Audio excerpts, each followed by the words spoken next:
Hey, this is Brandon Jones, author of the award-winning College Readiness 101 Workbook series, here with another episode of the College Readiness 101 podcast. Now, you are in for a treat. So today I have somebody on my podcast that I've been following for a very long time now, Miss Mallorye Crowell from Higher Foundation. Hey, Mallorye, how you doing today? Hi, can I say I've been following you too? Thank you for having me. No, thank you so much. You're doing great things in the community, and I know you're making a big impact in a lot of lives. So for those who are going to be watching this on YouTube or listening to this on the podcast audio channels, can you kind of just tell my listeners just a little bit about yourself? Sure. So I am Mallorye Crowell. I'm the founder and president of Hire Foundation. I founded Hire in 2018. We've been doing business in the community where we've been doing an impact, making an impact in the community for 3 years, going on 4 in May. And it has been an amazing experience. I started Hire just from my testimony, right? I've struggled greatly in college at Georgia Tech and at Valdosta State. And I just felt like college should not be that difficult. It should not be that unattainable. It should not be that debilitating. Like there should be some type of resources, some type of help outside of the institution to allow students to go higher in their education and career. And so Right. I had to lean on the help of God, but I know everyone doesn't have strong faith like that to be able to make the faith moves that I made in college to make it to where I am today. And so I gave God a promise. I said, God, if you allow me to graduate, I promise I'm going to start a grant making foundation that will allow people to graduate and give them the help that you gave me through spiritual help. So that's what I did. So Higher Foundation is my promise to God. I've kept my promise because He kept His, and we've just been rocking and rolling, just doing the things that God has called us to do with free mentorship, free resources, grants, and scholarships. Wow, wow, wow. So one thing I know, because I'm with Next Step Education, and I created Next Step to help students get into college, and you're actually working with students who are already in college, right? Yes, yes, that is a big, and that's why I love Next Step because, and that's why I've been stalking y'all because I'm like, okay, we need some help on getting them in college, right? Right. So we do focus on college admission, but it's more so on the graduate level, right? So college admission, college retention, college completion. We have a lot of resources and nonprofits who help you get into college from high school, but like, what happens once they get there? Like, Right. who's going to help them stay in college and not drop out? Right. So that's really important to me because once you get past your freshman year, those easy classes and that freshman fun, life kicks in as a sophomore and junior, and you got to get through those challenging times. And then once you become a senior, you got to focus on that completion part of it. How Right. am I going to start my career? Am I going to graduate school? Am I going to be an entrepreneur? Like you have to think that through in the completion stages. And so, yeah, we focus more so on that.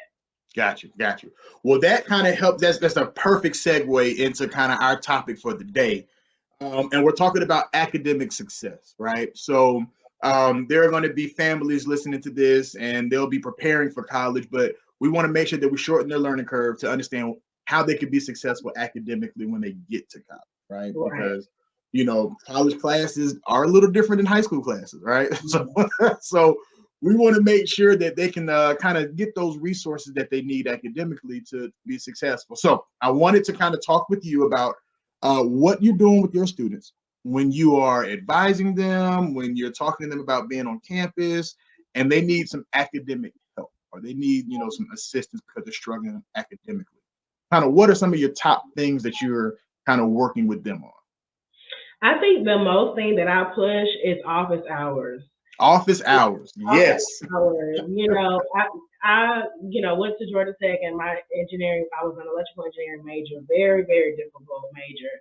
And I would remember like the students who were succeeding the most were the ones going to office hours. And I'm Right. like, well, what's going on in the office hours? And little do you know, professors in office hours, that's when they give like their secrets. They tell you a little bit more about the quizzes and about the homework and their expectations. And if you do this, then I can do this for you, right? You gain a relationship with your professor. So if you're at a 79.4, 79.6, I was like, oh, I know Mallorye. Mallorye came to office hours every week. She was trying, she was passionate, she was hardworking, she was driven. And although she didn't quite meet, the B mark, I'm gonna give her an 80. Right. So you get favor in office hours. You get a revelation of the professor's teaching style and more so about like a more personal one-on-one teaching session when you go to office hours. So that's the number one thing that I push because there's so many advantages to that. Yeah, Um, you have to. You have to do that. I was gonna say you have to do that. Get that extra time with your professors, outside of class, just to make sure that you're on the up and up. So right. I get that. That is sound advice. So and what else? What else are you talking with your students about, or what else are their needs? Yeah, so rub shoulders with the people who get it. Right. You don't have to try to, keep your face stuck in the textbook doing a solo study session, trying to spend 8 hours learning something. If you can just spend 30 minutes with the person who knows it and they can tell you the secret. Oh, I know the professor teaches it like this, but I learned in another class that you could do it like this, right? Right. There's, Right. I come again from a math and science background, so we all know there's many ways that you can add 2 plus 2. You can Right. do 1 plus 3. You can do 2 plus 2. So you learn those different tricks of how to go about a certain thing in college when you collaborate with other people. So I Right. always say group study sessions is very, very good. Working with the students who know more than you. It's okay. Humble yourself to the people who know a little bit more than you. And, you cut down on your time because it's going to take you 8 hours to learn it through YouTube and through all these different websites if you just spend 30 minutes with a student who knows it. Yeah, it's almost like you have to know like your learning style, right? You have to Mhm. be able to understand that if you don't get it this way, I might need to get it that way, and that is kind of how I connect. So for me, I had class, I had my roommate, he could literally do his homework, have the music on, have the TV on, Yes. do all these things, right? And still focus. And for Yeah. me, I needed to have somewhere quiet or I can be, by myself and I can really, really dig in. And so even just your environment and how Yeah. you learn is kind of different as well, right? So Can I piggyback off of that? Because that's yeah, another thing too, your study regimen. I cannot study with a lot of, so I'll go to a study session, but if we're not studying together, like speaking, I can't study like with a lot of people around me if I'm doing an individual study because then they'll distract me, right? right, So if we're right. not collaborating, I gotta go and just do my own thing. And I would have like it's cubicles in different libraries, and I would be that student in the cubicle. That 'Cause I couldn't would have focus. been me. That would Yeah. have been me, So right? you gotta know your study style, but also you need a study schedule. A lot of students are struggling academically because they're not putting enough time into studying. So I push a lot about time management because you have to literally plan out your entire day, 7 days out the week. I tell people plan your free time, plan your study time, plan when you're at work, plan when you're in school, plan when you're in meetings, plan when you're at church, plan when you're with your student organizations. That is a major tip because you'll look up and say, man, I'm struggling. I got a D, I got an F, but that's because you only study 1 hour per week for that course. Right. You got to look at your schedule and say, okay, well, this is my most challenging class, so I need to study the most for this class and the least for the class that I'm really good at and I have an A in. So you got to know how to balance your time with studying. Yeah. I think time management is one of the number one skill sets that students have to kind of really master, to be successful, especially if you're a student athlete or if you're Mhm. involved in all these other things. It's like really, it was very tough. I went to Albany State and I played football at Albany State, and it was kind of tough because you just have to really map out everything that you're doing, right? I Right, have yeah. some frat brothers and friends. They had all the time in the world, but I didn't. I think Mhm. athletics allowed me to stay kind of very focused while I was at school. So yeah, Yeah. time management. Right, right, right, right. That's pretty cool. That's pretty cool. Yeah. Yeah. So, for the student athlete that's listening, that's very important to you. It's very good that you're in, playing sports and whatnot in college. So, what is your training schedule? Like, what time do you have to be Mhm. training? What time are your games? What time is your travel? Because you got to take all of that into Right. account when you're trying to make a study schedule, and then plan around that. That's the whole thing. So you fill in the gaps of what cannot be changed. I can't change when I have to train. I can't change when I have a game. I can't change when I have a class. So those time slots are blocked. And Right. now you can see the remaining time for free time and study. Right. One of the things I remember when I was working on college campuses, I remember we used to have these academic success centers, right? Mm-hmm. And the academic success was like the free tutorial, time that you can go in there and get with somebody who either a peer or an instructor who had, time to kind of get the extra time in as Yeah. well. Are your students going to success centers as well to kind of get that extra time? Yep, be resourceful. It's so many resources on college campuses. I went to the Student Success Center. And also, when you have different classes, they'll have tutoring for that class that you can Right, get for free.